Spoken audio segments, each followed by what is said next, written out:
नमस्ते प्रिय विद्यार्थियों। काव्य शास्त्र का विषय चल रहा है, तो उसमें हम पढ़ेंगे आज काव्य हेतु। हेतु का अर्थ है कारण। ऐसे कौन से कारण हैं जिनसे कवि काव्य का सृजन कर सकता है। काव्य हेतु का अर्थ है काव्य की उत्पत्ति का कारण, वो तत्व जिनसे काव्य का सृजन होता है, वो साधन जो कवि को काव्य सृजन में सक्षम बनाते हैं। कवि में काव्य सृजन का सामर्थ्य जिन साधनों से उत्पन्न होता है वो काव्य हेतु हैं।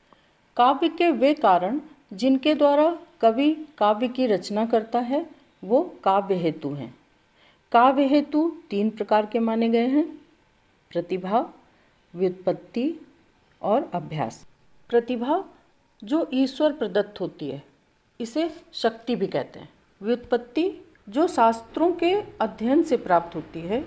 निपुणता जो वेद ज्ञान से, लोक व्यवहार के ज्ञान से, शास्त्रों से या आचार्यों से प्राप्त होती है, वो व्युत्पत्ति है। अभ्यास का अर्थ है जो सतत प्रयास से, जो अभ्यास है, अभ्यास का मतलब है निरंतर प्रयास।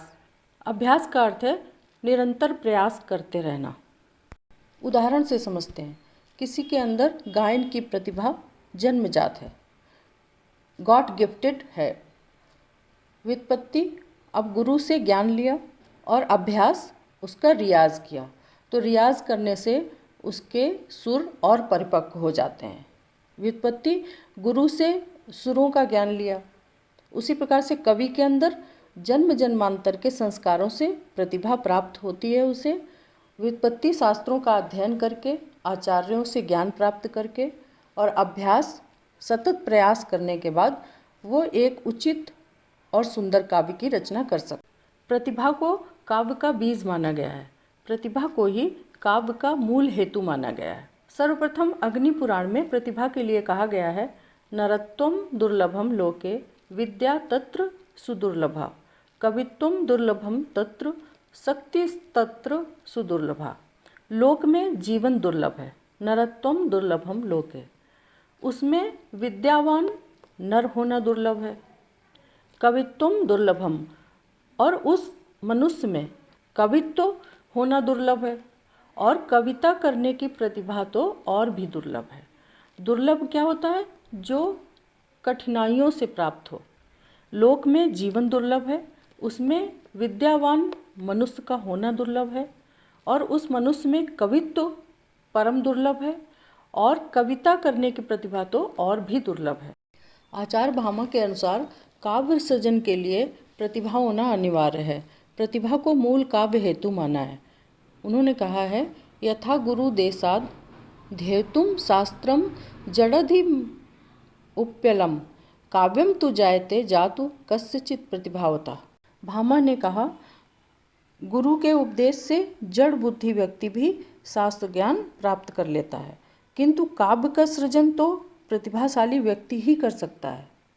भामा ने प्रतिभा के साथ साथ व्युत्पत्ति एवं अभ्यास को भी काव्य हेतु मानते हुए कहा कि प्रतिभा के न होने पर गुरु के दिए हुए शास्त्र ज्ञान का अध्ययन और अभ्यास नहीं हो पाएगा। आचार्य दंडी किसे काव्य हेतु मानते हैं? नैसर्गिकी च प्रतिभा श्रुतम च बहु निर्मलम आनंदाश्चाभियोगो अस्याह कारणम काव्य संपदा। नैसर्गिक प्रतिभा, निर्मल शास्त्र ज्ञान और निरंतर अभ्यास काव्य संपत्ति के कारण है। प्रतिभा नैसर्गिक या प्राकृतिक प्रतिभा जो कवि को प्राप्त होती है, व्युत्पत्ति शास्त्र अध्ययन से जो ज्ञान प्राप्त होता है, और निरंतर अभ्यास से कवि काव्य की रचना कर सकता है। तो आचार्य दंडी ने प्रतिभा, व्युत्पत्ति और अभ्यास को काव्य हेतु माना है। आचार्य वामन ने काव्यालंकार सूत्रवृत्ति में प्रतिभा को जन्मजात मानकर काव्य का मूल हेतु स्वीकार किया है। प्रतिभा को जन्म जन्मांतर से के संस्कारों से प्राप्त प्रतिभा को मूल हेतु मानते हैं।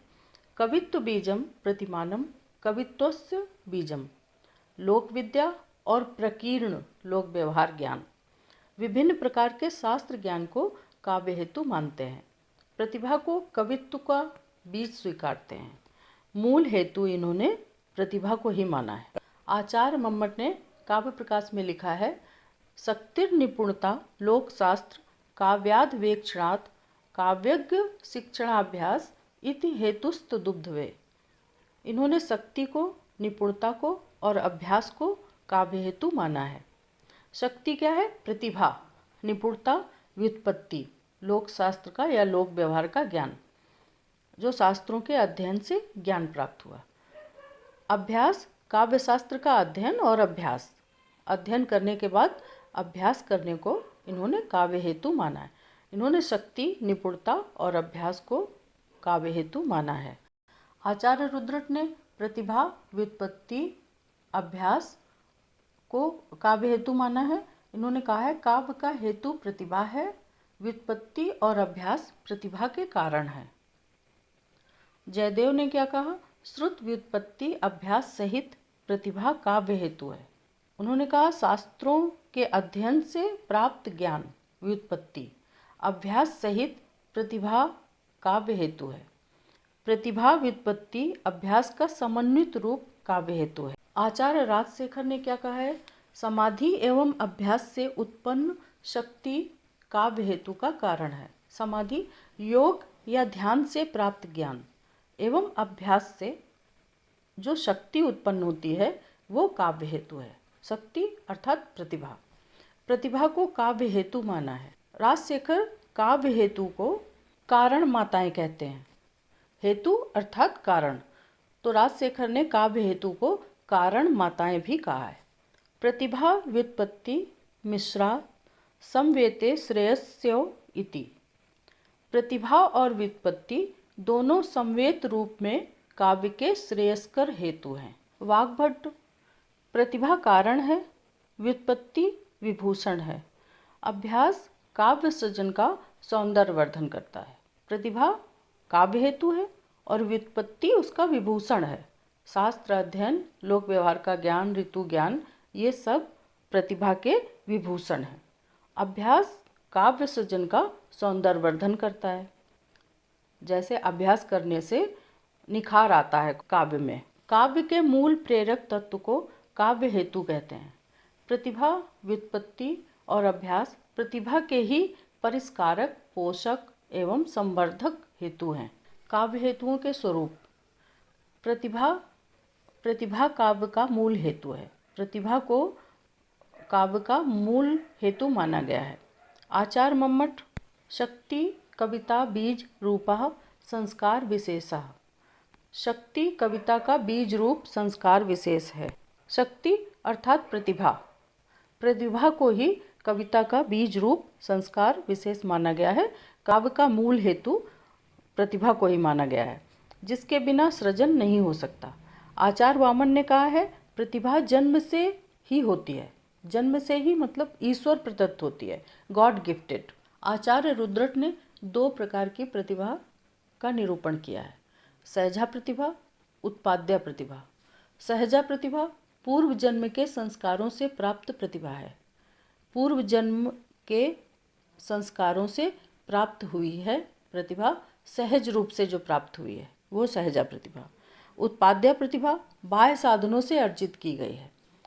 शास्त्र अध्ययन से, गुरु ज्ञान से प्राप्त प्रतिभा एवं अभ्यास से अर्जित की गई प्रतिभा उत्पाद्य प्रतिभा है। आचार्य कुंतक ने क्या कहा है? प्रतिभा वो शक्ति है जो शब्द और अर्थ में अपूर्व सौंदर्य की सृष्टि करती है। उन्होंने प्रतिभा को शक्ति कहा है। आचार्य राजशेखर ने कहा है सा शक्ति केवल काव्य हेतु। प्रतिभा ही एकमात्र काव्य हेतु है। 2 प्रकार की प्रतिभाओं का उल्लेख किया है। कार्यत्री प्रतिभा, भावेत्री प्रतिभा। कार्यत्री प्रतिभा क्या है? इसका संबंध कवि से है। कार्यत्री प्रतिभा को 3 प्रकार की प्रतिभा बताई है। सहजा प्रतिभा जो ईश्वर प्रदत्त है। आहार्य प्रतिभा, इसका विकास शास्त्र ज्ञान प्राप्ति एवं अभ्यास द्वारा संभव है। औपदेशिकी प्रतिभा, शास्त्र आदि के उपदेश से प्राप्त होने वाली प्रतिभा औपदेशिकी प्रतिभा है। दूसरी है भावेत्री प्रतिभा। सहृदय सामाजिक को काव्य का आनंद प्राप्त कराने वाली प्रतिभा भावेत्री प्रतिभा है। काव्य हेतु का दूसरा स्वरूप क्या है? व्युत्पत्ति। व्युत्पत्ति का अर्थ है निपुणता। आचार्य मम्मट ने व्युत्पत्ति का अर्थ निपुणता कहा है। राजशेखर ने बहुज्ञता कहा है, बहुत प्रकार के ज्ञान। आचार्य वामन ने विद्या परिज्ञान कहा है। ज्ञान की उपलब्धि को भी व्युत्पत्ति कहा गया। वर्ण विषय का ज्ञान, देश ज्ञान, ऋतु ज्ञान। आचार्य भामा ने क्या कहा? व्याकरण, छंद, कला, लोक स्थिति तथा पदार्थों के ज्ञान से प्राप्त विवेक व्युत्पत्ति है। आचार्य राजशेखर ने क्या कहा? उचित अनुचित विवेको व्युत्पत्ति। उचित अनुचित का ज्ञान ही व्युत्पत्ति है। कवि को उचित और अनुचित का ज्ञान होना चाहिए। आचार्य रुद्रट ने क्या कहा? छंद, व्याकरण, कला, पद और पदार्थ से उचित अनुचित का सम्यक ज्ञान ही व्युत्पत्ति है। काव्य हेतु का स्वरूप तीसरा है अभ्यास, सतत अभ्यास या सतत प्रयास। आचार्य वामन ने कहा है, अभ्यासे ही कर्मसु कौशलम भाव इति। अभ्यास के द्वारा ही कवि कर्म में कुशलता प्राप्त की जा सकती है। आचार्य भामा शब्दार्थ के स्वरूप का ज्ञान करके सतत अभ्यास द्वारा उसकी उपासना एवं कवियों के कृतित्व का अध्ययन करना चाहिए। आचार्य भामा कहते हैं कि निरंतर अभ्यास करना चाहिए, उसकी उपासना और कवियों के कृतित्व, जो कवियों के काव्य रचना है, उसका भी अध्ययन करना चाहिए। सभी आचार्य अभ्यास को प्रतिभा का पोषक तत्व मानते हैं।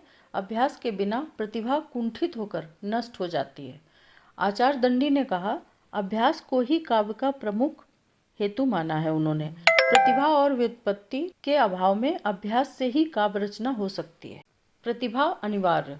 किन किन आचार्यों ने प्रतिभा को अनिवार्य माना है? आचार्य भामा, वामन, आनंदवर्धन, रुद्रट, जयदेव और मम्मट ने प्रतिभा को अनिवार्य माना है।